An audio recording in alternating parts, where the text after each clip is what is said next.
Okay, I'm going to show you how I can chicken soup. And as you can see, I've got my nice big stock pot of water heating up.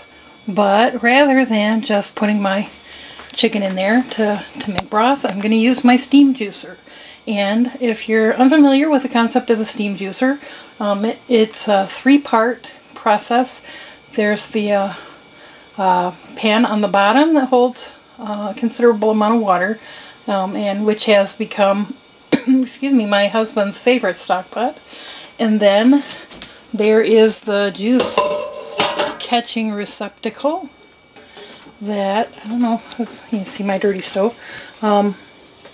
It's sort of like a, I can't tell on this camera how much you can see, or if it's too dark, but it's a pan with an open cone in the middle, and steam rises up through that cone. And then the next part is sort of like a colander. You put whatever you're going to juice in there, and I think it's intended for fruit. Most people do, you know, apples and grapes and whatever. The steam rises up through the holes in the colander. It causes the cells in the fruit or food to swell and then burst, and then the juice drips back down through the holes and is gathered in this container, and you can use this little nifty hose to then siphon it out. So what I'm going to do is I'm going to put my chicken leg quarters, 10 pounds of them, up in the top here, and I'll be back in a minute. As you can see, 10 pounds of chicken leg quarters fit in there with room to spare. So now I'm going to just put the lid on, and we're going to leave it to do its thing for a while. I'll come back and check in, an hour or so and see how it's going.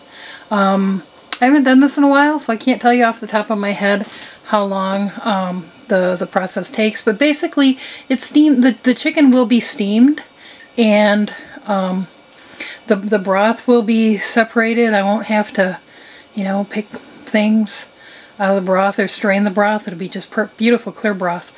Sometimes if I'm just going to can the broth, I'll put carrots and celery and onions up in the top with the chicken and let that juice steam down into the reservoir as well. But since I'm going to put all that stuff in the soup, I'm just going to steam the chicken. But like I said, the chicken will be steamed really nicely, be nice and moist and cooked all the way through, and separated from the juice. Okay, back in a bit. Okay, it's been a couple of hours, and here's the chicken, and it's cooked all the way through, falling off the bone, coming right apart. I'll let that sit until it's cool enough to debone. And up here, I don't know if it's too dark for you to be able to see, but there's the broth. And I'm going to let it sit and let the fat rise to the top and skim that off, although it's getting kind of late tonight. So what I might actually do is pour it out of here, stick it in the fridge, and let that fat cap solidify so I can take that off more easily, and then go ahead and do the canning tomorrow.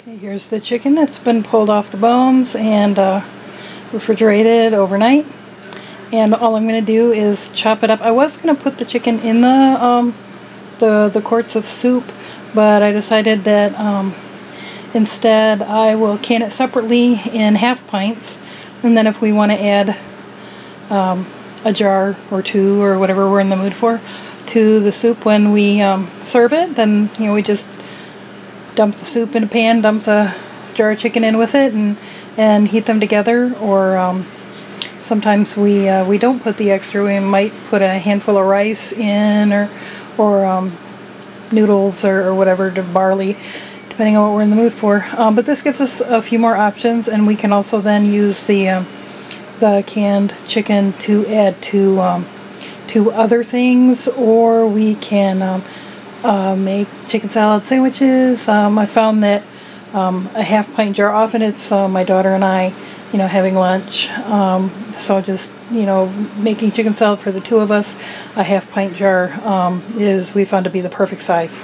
So what I'm going to do is chop the chicken and put it in the jars, and since I need my both hands free to do that and I don't have a tripod at this point, I'll be back when that's done. Thank you. Okay, from my 10 pounds of chicken leg quarters, I got 7 half pints and a quarter pint. That quarter pint will be just a perfect amount for one person to have chicken salad sandwich. I'm going to add, I just chopped it up, shoved it down in there. I'm going to add a little water. You could use broth, but I'm reserving the broth for the soup I'm going to make after I get these through the canner. And this chicken is really moist. I've actually done it without adding any additional liquid, and it does still leach out a little bit more broth, but just, you know, we're going to make sure that there's liquid in there so the heat can transfer all the way through the jars. And show you my trash can, my wastebasket. I'm going to use Tattler lids on most of these. I have a regular disposable lid for the 4-ounce jar because it was a brand new jar. So we'll just go ahead and use that. Oh, you want to see what I'm doing? The only thing I don't like about the Tattler lids is I can't use my little handy dandy magnet to get the rings, the rubber rings. So I'm just gonna take the ring and put it on the lid and set that right on there. Now I've already wiped down the rims of the jars. The chicken's a little greasy, so you want to make sure you get all that grease off there so you get a good seal. Now the current guidelines for as far as, you know, sterilizing your jars and lids is that if whatever you're canning is going to be processed in a boiling water bath or pressure canner for at least 10 minutes, it doesn't need to be sterilized, just needs to be cleaned. So I've washed the jars and the plastic lids, and then the rings, the rubber rings, oh geez, I'm one short, I'm going to have to scald one. I scald them just to make sure that the rubber is softened up a little bit. And then we'll put the ring on just finger tight, and I'll tighten that up when I get my other hand free. The Tattler lids, on the other hand, you screw them on finger tight, and then you back it off about 1/4 of an inch, not 1/4 of a turn, just about 1/4 of an inch, so that the air can vent out of that jar, and then when you pull them out of the canner, you tighten them the rest of the way back up to get the seal. Okay, I'll be back in just a second.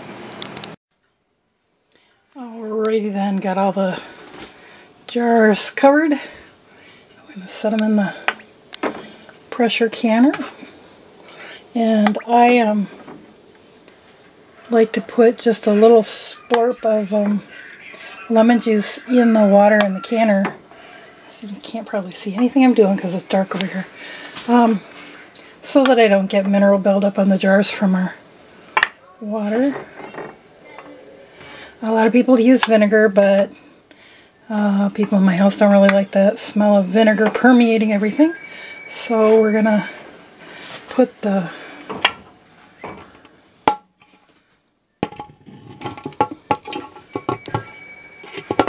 lid on the canner. Yeah, I need a camera person.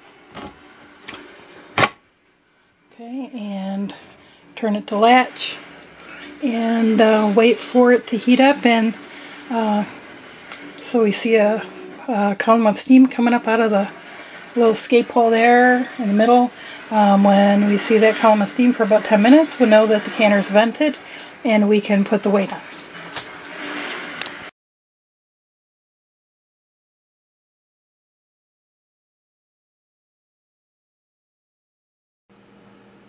And there they are. Everybody's sealed. And you can see the chicken in there. Anyway, cute little 4 ounce jar. So they all, I guess I already said that, they all sealed.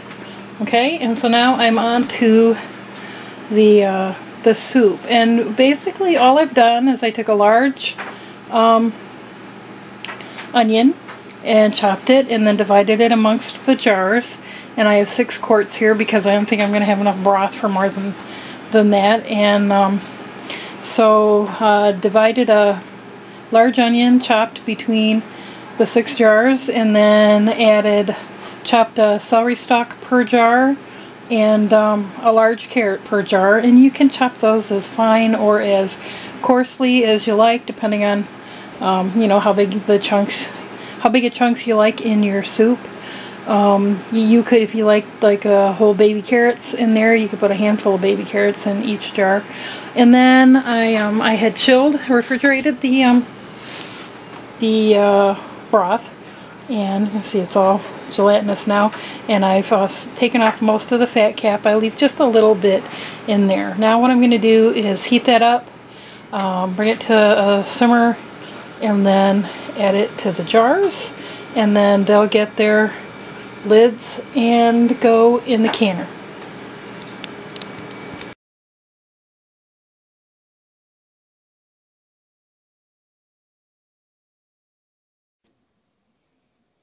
And here are my 6 quarts of chicken soup without the meat, which we'll add later if we decide we want it in there. You can see they're fresh out of the canner, still boiling away as they as the pressure equalizes. I just kind of get a kick out of that, watching them bubble. Anyway, there they are, and it's late, and I'm gonna go to bed, and I'll get this video up for y'all tomorrow.